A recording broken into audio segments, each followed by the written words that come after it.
The Westside Gazette held a town hall meeting to inform the community of Fort Lauderdale, and more specifically the black community, about the implementation of the ESSA, which is better known as the Every Student Succeeds Act.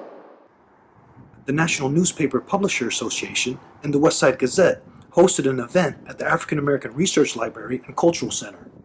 Community leaders, educators, and parents filled the Research and Cultural Center Monday night for a town hall meeting on the implementation of the ESSA program. The town hall meeting was being used to discuss how ESSA has become the main law for K-12 public education in the United States. It has replaced No Child Left Behind. The law holds schools accountable for how students learn and achieve, and it aims to provide an equal opportunity for students who get special education services. The event's theme was Lessons from the Past, a blueprint for the future in education. And it was opened by Makiba Foster, the library's regional manager. Welcome to the African American Research Library and Cultural Center. We are very proud to host this important conversation about equal education opportunity for all children through Every Student Succeeds Act. Civil rights leader and president and CEO of the National Newspaper Publishers Association, Dr. Benjamin Chavis, explained what he fought for. All of my adult life, I've worked in the civil rights movement since I was 14. And one of the things that we have fought for over the last 50, 60 years has been the issue of education. The panel was composed of members of the school board, attorneys, a state senator, educators, civil rights activists, and the Broward County Sheriff. Prior to integration in 1954, blacks in Fort Lauderdale were banned from using or being present in so-called white establishments. We are still restricted by signs like these.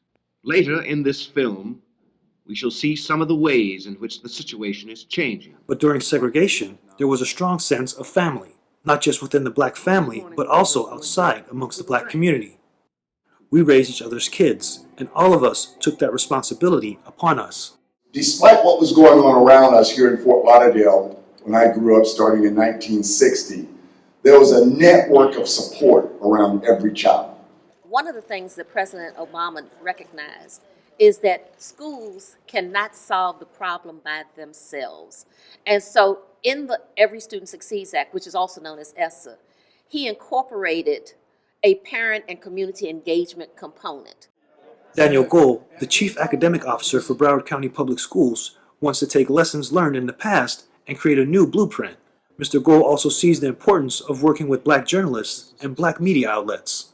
One of the reminders that the Every Student Succeeds Act has embedded into federal law is that we need to work with families to make sure that we're helping each student succeed. Here in Broward, that means informing parents of what we are doing.